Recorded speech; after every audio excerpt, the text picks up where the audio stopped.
Bonjour à tous et bienvenue dans Pitch. 36 ans que cela n'était plus arrivé. François Englert est devenu le 11e Belge à recevoir un prix Nobel en 2013. C'est en physique que le professeur bruxellois s'est illustré avec la découverte du boson de Higgs. Cela s'est passé au CERN, l'Organisation européenne pour la recherche nucléaire, un lieu à la pointe de la technologie où seule une centaine de Belges ont le privilège de travailler. Eh bien, mon invité du jour a la chance d'en faire partie. Bonjour Laurent Thomas. Bonjour. Alors pour mieux comprendre le monde qui vous entoure d'un point de vue fondamental, vous avez étudié la physique à l'Université libre de Bruxelles. Et ensuite, votre intérêt pour la physique des particules spécifiquement vous a conduit vers une carrière académique. Actuellement, vous vous rendez plusieurs fois par an au CERN et vous y étudiez ce qu'on appelle les jets et l'énergie transverse manquante. Alors je pense qu'on peut conseiller aux téléspectateurs d'attacher leur ceinture parce qu'avec vous, on embarque pour un voyage souterrain au cœur de l'accélérateur de particules le plus puissant du monde. Bon pitch.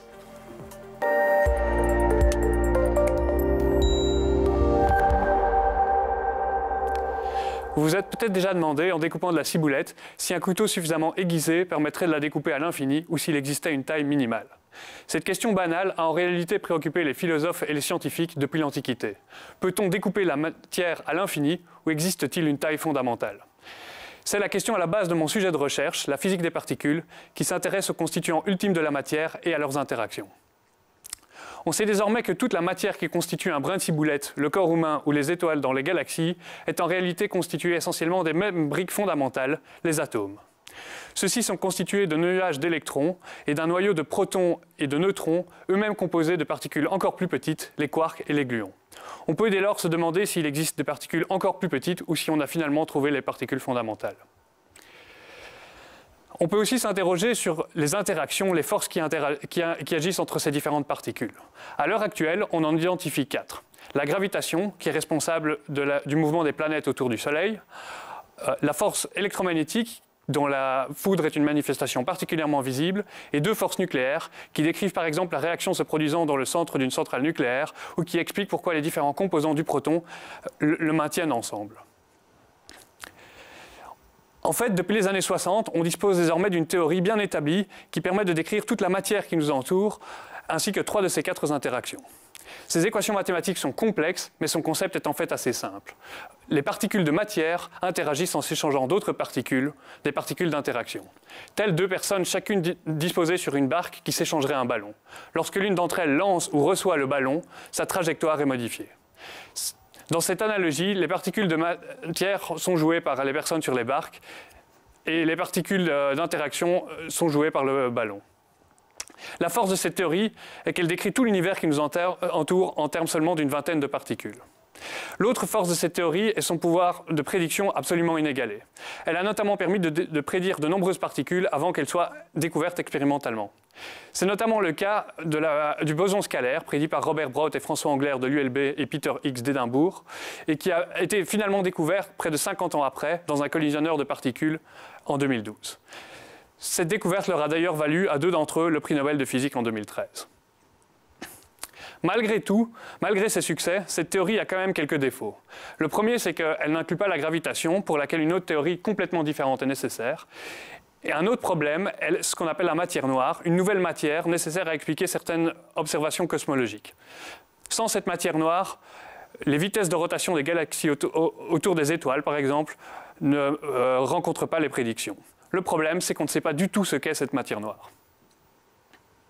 Pour tenter de répondre à ces questions, je vous emmène à l'Organisation européenne pour la recherche nucléaire, le CERN à Genève, où je me rends moi-même une dizaine de fois par an. C'est là que se situe le plus grand accélérateur de particules du monde, le LHC, un tunnel de 27 km de circonférence où sont accélérés des protons à une vitesse proche de la vitesse de la lumière. L'idée est que l'énergie ainsi dégagée lors de ces collisions est suffisamment grande pour produire des particules très massives ou très rares, telles que le boson scalaire ou des particules de matière noire. J'analyse moi-même les données enregistrées par l'un des détecteurs du LHC, le détecteur CMS. Ce détecteur, qui fait 15 mètres de diamètre, a pour but d'identifier toutes les particules reconstruites lors d'une collision de 2 protons. Il est composé d'un aimant supraconducteur qui va créer un champ magnétique intense dans le détecteur et de différents composants qui vont reconstruire toutes les particules émises. Par exemple, le composant le plus interne s'occupe de mesurer la trace des particules chargées et les composants suivants vont arrêter et mesurer l'énergie de la plupart des particules. La figure que vous voyez ici est une vue 3D d'une collision mesurée par le détecteur CMS. Toutes les lignes que vous voyez correspondent en fait à des particules chargées. Et tous les blocs que vous voyez représentent des dépôts d'énergie enregistrés par le détecteur. On distingue en particulier deux lignes vertes pointant vers des blocs verts, c'est la signature typique de particules qu'on appelle des électrons, ainsi que deux traces rouges qui traversent tout le détecteur, c'est la signature typique de particules qu'on appelle des muons. En fait, on a de bonnes chances de penser que cette collision correspond à un processus extrêmement rare, la production d'un boson scalaire se désintégrant en deux électrons et deux muons. Pour en avoir le cœur net, il est possible, à partir de l'énergie de ces électrons et de ces muons, de trouver la masse de la particule initiale qui les aurait créés. C'est la fameuse loi d'Einstein, E égale mc carré, qui permet de convertir de la masse en énergie. Il est dès lors possible de compter le nombre de collisions enregistrées à une masse donnée et de comparer les prédictions à l'observation. C'est exactement ce qui a été fait dans ce graphique, où les points noirs indiquent le nombre de collisions enregistrées en fonction de la masse, et les différentes couleurs indiquent les prédictions théoriques de différents phénomènes. On voit tout de suite, en regardant le graphique, que la contribution rouge, qui correspond à la prédiction d'un boson scalaire, est nécessaire pour expliquer la mesure. Le détecteur est si complexe qu'il implique des milliers de physiciens et d'ingénieurs à travers le monde, représentant plus de 40 pays. Chacun, en fait, possède son domaine de spécialisation, que ce soit le fonctionnement d'un composant du détecteur ou la reconstruction d'un type de particule. En ce qui me concerne, je coordonne avec un collègue allemand une centaine de chercheurs en charge de reconstruire ce qu'on appelle les jets et l'énergie transverse manquante. Alors, que sont les jets? Eh bien, les jets sont en fait des ensembles collimatés de particules qui proviennent de la production initiale d'un quark ou d'un gluon lors de la collision de ces deux protons. Comme ils sont composés de nombreuses particules, la difficulté est d'arriver à mesurer leur énergie précisément, ce qui est une tâche fondamentale si on veut pouvoir faire des mesures précises au final. L'autre travail important est de mesurer ce qu'on appelle l'énergie transverse manquante, qui fournit une estimation de l'énergie emportée par les particules qui sont indétectables. Il y en a très peu qu'on connaît, mais il pourrait y en avoir d'autres, telles que des particules de matière noire, que l'on pourrait ainsi détecter. Le LHC a commencé à tourner en 2010 et il a donc désormais 10 ans d'âge, mais il n'en est qu'au début de sa phase d'activité. Il est prévu pour tourner encore pendant 20 ans et accumuler 20 fois plus de données qu'actuellement. Ces données additionnelles ainsi que les nouvelles techniques d'analyse toujours plus sophistiquées et des détecteurs toujours plus performants devraient nous permettre de comprendre encore un peu plus les lois de l'univers qui nous entourent.